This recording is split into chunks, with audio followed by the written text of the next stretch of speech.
Hello साथीहरु, नमस्ते सबैजनालाई। हजुरहरु सम्पूर्णलाई एनटीआईमा स्वागत छ। आज पनि म नेप्सेको अपडेट लिएर यहाँहरुसामु उपस्थित भइसकेको छु। आज नेप्से 4.72 अङ्कले घटेको छ। त्यसैगरी पर्सेन्टको हिसाबले हेर्नुहुन्छ भने 0.23% ले आज नेप्से घटेको छ भने सेक्टरहरु हेर्नुहुन्छ भने आज फाइनान्स र डेभलपमेन्ट सेक्टर बढेको छ भने होटेल, हाइड्रो पावर, त्यसैगरी माइक्रो फाइनान्स, त्यसैगरी ओदर इन्डेक्सहरु आज घटेको छ। आज राम्रो बढ्नेमा डेभलपमेन्ट ब्याङ्क सेक्टर 3% भन्दा माथि बढेको छ भने त्यसैगरी आज बढ्नेमा चाहिँ म्यानुफ्याक्चर पनि बढेको छ अलिकति, डेभलपमेन्ट ब्याङ्क, त्यसैगरी फाइनान्स अनि म्युचुअल फन्ड पनि अलिअलि बढेको छ है त। त्यसैगरी क्यान्डल स्टिकबाट हेर्नुहुन्छ भने आज इन्डिसिजन क्यान्डल बनाएको छ। आज मार्केट लगभग साइडवेज तरिकाले नै खेलेको जस्तो देखिन्छ। माथि गएर अलिकति प्राइस माथि सेलिङ आएर अन्तमा बाइङहरुले पनि माथि नै क्लोज गर्न सफल भएको छ भने मार्केट आज 2072 मा क्लोज भएको छ। हिजोको जुन क्यान्डल थियो त्यो क्यान्डलको विक भन्दा भित्रै क्लोज गर्न सफल भएको छ। हिजोको क्यान्डलले टोटली भ्यालिड चाहिँ गरेको छैन। साइडवेज टाइपको सेन्टिमेन्ट आज हामीले देख्न सक्छौं। मार्केटमा आज धेरै त्यस्तो उतार चढाव चाहिँ देखिएको छैन। मैले हिजो तपाईहरुलाई हिजो बनाएको भिडियोहरुमा भनिसकेको छु, नेगेटिभ र पोजिटिभ तरिकाले के हुन सक्छ मार्केटमा भनिसकेको छु र आज पनि खासै त्यस्तो नयाँ कुरा त केही पनि छैन, त्यही दोहोरिएको छ हैन। मैले भनिसकेको छु कि तपाईलाई यो 2050 र 2045 देखि 50 को एरिया जबसम्म ब्रेक गर्दैन तबसम्म हामीले यो एरियामा किनेको स्टकहरुलाई स्टप लस गर्नुपर्ने अवस्था छैन। मार्केट जब तपाईको नयाँ ट्रेड लिनका लागि अहिले कुनै पनि सिग्नल छैन। सर्ट टर्मको लागि नयाँ ट्रेड लिनका लागि हाम्रो मिनिमम पनि 2100 को एरिया ब्रेक हुनुपर्ने देखिन्छ है त। यदि 2050 देखि 45 को एरिया ब्रेक गरेर तल आउँछ भने फेरि हाम्रो अर्को सपोर्ट भनेको 1980 को एरियामा हुन जान्छ। मैले भनेको छु, तपाईले यो एरिया हेर्न सक्नुहुन्छ। त्यसैगरी हामीले यसलाई 1 आवरको टाइम फ्रेममा हेरौं। 1 आवरको टाइम फ्रेममा आज अलिकति पोजिटिभ के देखिएको छ भने हामीले 1 आवरको टाइम फ्रेममा हेर्छौं भने यहाँबाट जुन मैले ट्रेन्ड लाइन तानेको छु, पोजिटिभ तरिकाले हेर्दाखेरि ट्रेन्ड लाइनको एरियामा चाहिँ तपाईको प्राइसलाई रिजेक्ट गरेको छ, ट्रेन्ड लाइनले रेस्पेक्ट गरेको हो कि जस्तो पनि देखिन्छ। तपाईको भोलिको दिनमा फर्स्ट आवरको क्यान्डललाई चाहिँ तपाईको यो क्यान्डल भन्दा माथि क्लोज भएर यसले यो क्यान्डललाई भ्यालिड गर्छ भनेपछि फेरि पनि मार्केट यो एरियालाई ब्रेक गरेर माथि लाग्छ कि भन्न भनेर हामीले हेर्न सक्छौं। तपाईको 1 आवरको क्यान्डलमा चाहिँ हामीले पोजिटिभ देख्न सक्छौं। त्यसैगरी मैले हिजो भनेकै कुरा छ, यहाँनेर चाहिँ तपाईको हेड एन्ड शोल्डर प्याटर्न छ हैन। यो हेड एन्ड शोल्डर प्याटर्न चाहिँ अहिलेसम्म भ्यालिड भइसकेको चाहिँ छैन है। तपाईले यहाँनेर यसरी हेर्नुहुन्छ भने तपाईले हेर्न सक्नुहुन्छ यो एरियाबाट यसरी यो हेड भयो, यो भयो, यो अर्को शोल्डर भयो। यदि यो ट्रेन्ड लाइनको एरिया पनि ब्रेक गर्छ, यो एरिया यसरी ब्रेक गर्छ भने यो head and shoulder pattern valid हुन्छ है त।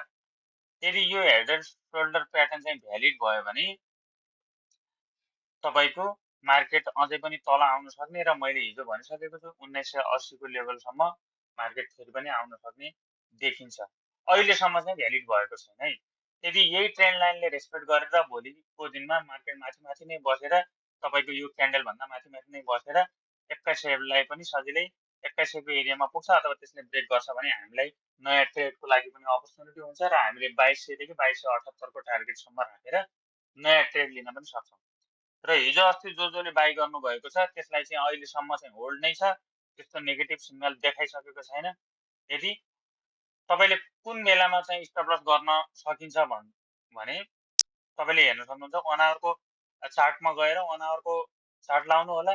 यदि यो क्यान्डललाई पनि इनभ्यालिड गर्छ र यो ट्रेन्ड लाइनलाई पनि ब्रेक गरेर तल आउन खोज्छ भने यो एरियामा चाहिँ तपाईले स्टप लस आफ्नो गर्न सक्नुहुन्छ सर्ट टर्म ट्रेडरहरुले। लङ टर्महरुको लागि चाहिँ त्यस्तो नेगेटिभ चाहिँ छैन। मार्केट साइडवेजमा छ, तपाईले हेर्न सक्नुहुन्छ। विगत 1 वर्षदेखि तपाईको मार्केट यही एरियामा यही बक्स भित्र खेलिरहेको छ है। यही बक्स भित्र खेलिरहेको छ। अब जुन जति घट्दै जान्छ यो एरियामा चाहिँ हाम्रो एकुमुलेट हो, एकुमुलेट गर्ने जोन नै हो। तपाईको तपाईले हामीले बारम्बार यतातिर तपाईको 1800 को एरियामा आएर पनि मार्केट फर्केको छ। यो एरिया भन्दा तल मार्केट जान सक्ने सम्भावना छैन। अब चाहिँ यदि घटेर आउँछ भने पनि 1980 को जुन एरिया छ यही सपोर्ट हुन्छ।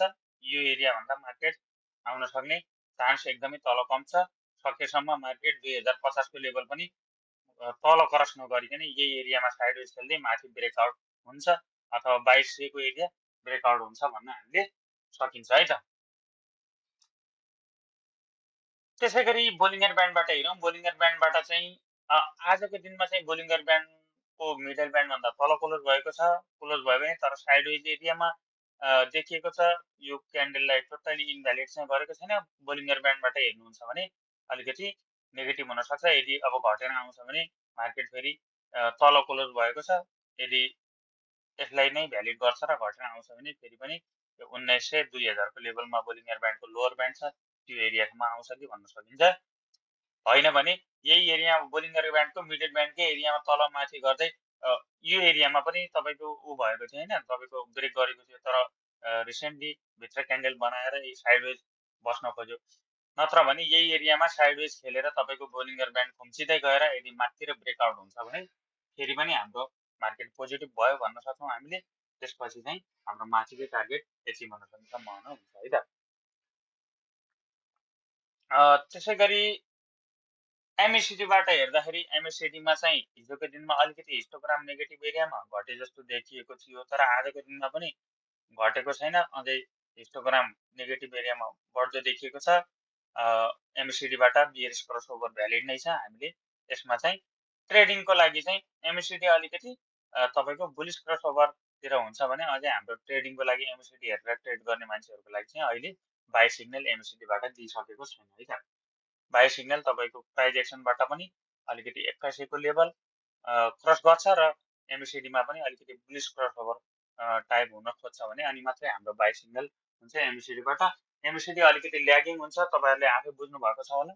एमएसिडीबाट ट्रेड गर्दाखेरि अलिकति प्राइज एक्सनलाई पनि ध्यानमा राखेर ट्रेड गर्नुपर्ने हुन्छ। त्यसै गरी आरएसआईबाट हेर्नुहुन्छ भने आरएसआई हिजोको लेभलमै छ, 55 को लेभलमा छ। यदि आरएसआई 60 भन्दा माथि लाग्छ भने निर्धक्कका साथ हामीले ट्रेड गर्न सक्छौँ, सर्ट टर्म ट्रेड होइन। 60 भन्दा यदि माथि क्लोज हुन्छ आरएसआई भनेपछि हामीले त्यसबाट पोजिटिभ हुन सक्छौँ।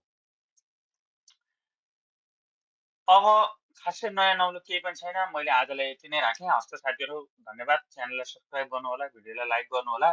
आगामी दिनमा कुन स्टकको यदि स्टकको पनि हेर्न चाहनुहुन्छ भने कमेन्ट गर्नु होला। मैले आज चाहिँ स्टकको एनालाइसिस लिएर आएको छैन।